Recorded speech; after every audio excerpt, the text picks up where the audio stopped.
Yes, now bless now. There's Rocksteady, King of the Pit TV. Moving onwards. The Great Southern Trend Killers, the record we've been listening to. Track number 6 of 11 is entitled Suicide Note Part 1. Let's go. Start listening through goes out to my friend Braden, who recommended this on the Patreon. Said, we're going to have to finish off this Pantera. And here we are, eh?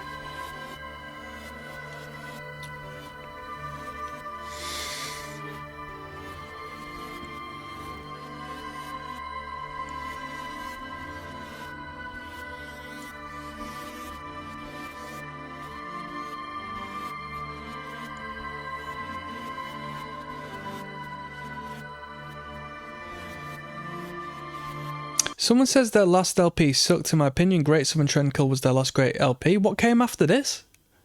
Eh? Reinventing the Steel? I thought this was the last record. Reinventing the Steel? There was another album after this. I'm aware of Reinventing the Steel, but...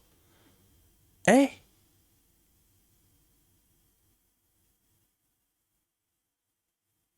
Oh shit. There's another record.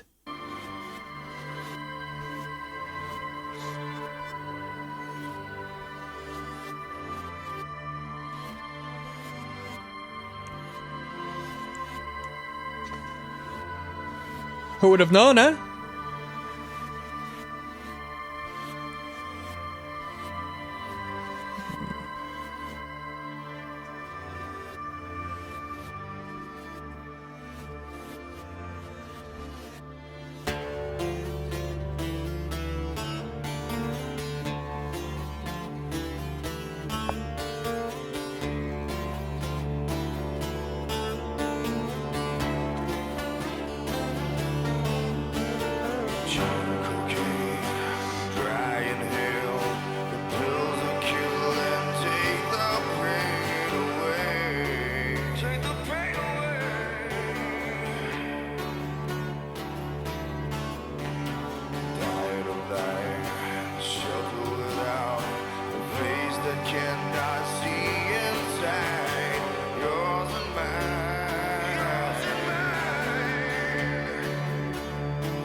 Is that bass frequency, like that low frequency, a bass guitar or the synth?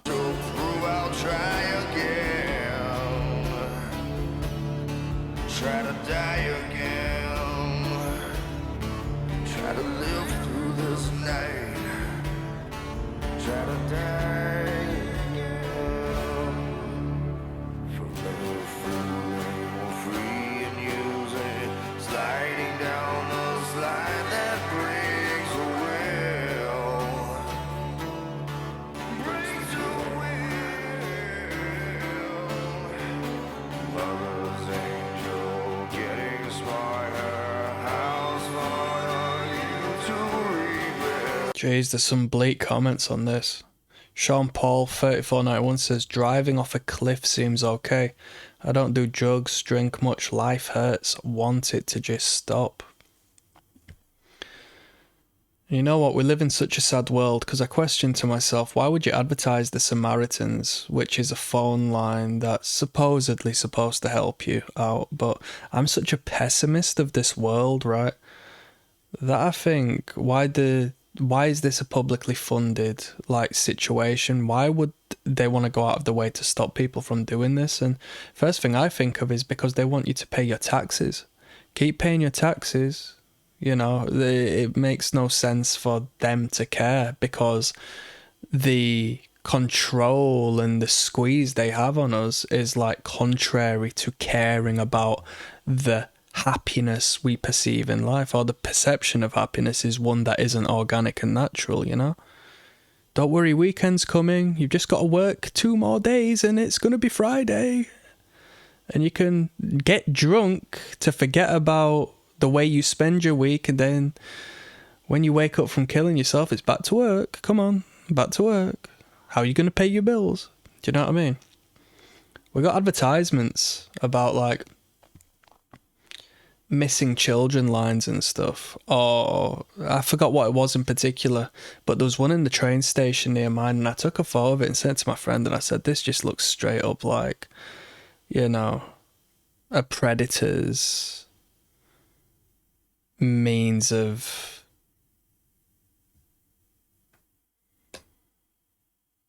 identifying vulnerable children and people. And in a way it could seem like projection that I placed upon that sign, but it wasn't so long prior to that. And what influenced this was reading about, now I'm not going to use the name of the company, but there was a phone number, at least it might still be prominent, but when I was younger there was a phone line that children could ring when they wanted help and assistance. And truth of the matter is, no kids were fucking helped through that line, so what were they doing? And these are allegedly government funded programs. Why do so many kids go missing? Is it not crazy?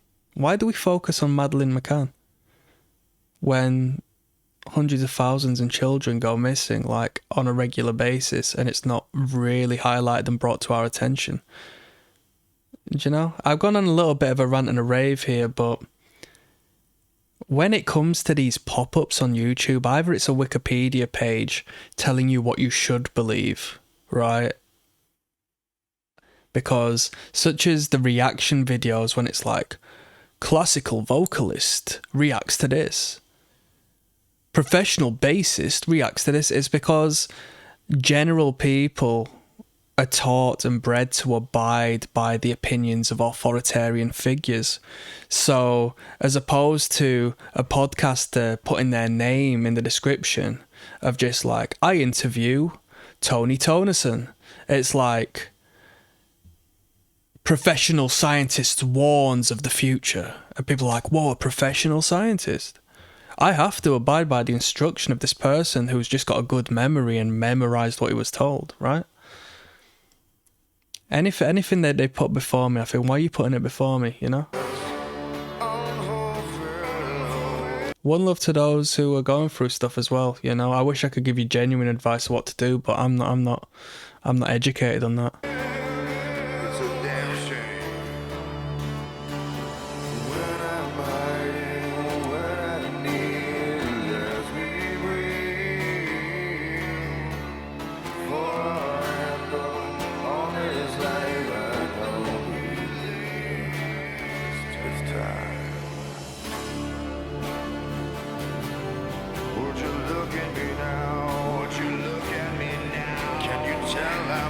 Someone says I relate to the part where he mentions the scars on his wrists because I've done it multiple times. When I was younger, involved in the alternate community, and I think it's only enhanced now because I have seen this, right? Self-harm is a thing. It's a psychological means of showcasing that you have some degree of control. I can do this to myself, therefore I have control, right? The music I was listening to in the emo and scene communities of the mid-2000s, there was a glorification of cutting and self-harm.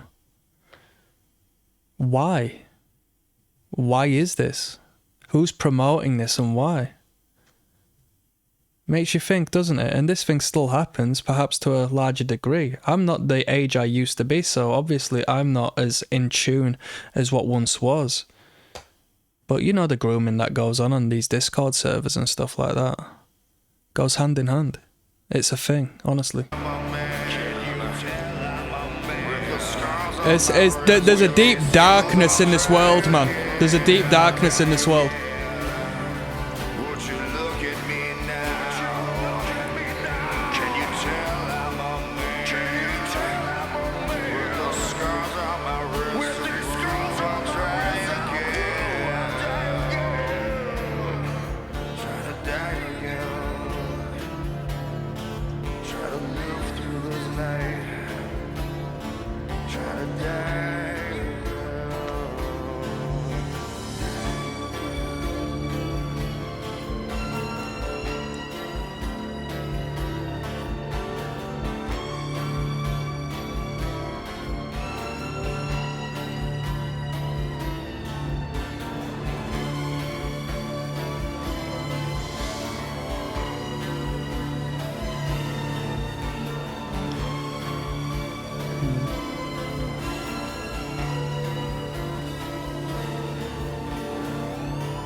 Vodafone's new customer That was service Suicide is Note easy. Part 1. I'll see you on number 2. See you next.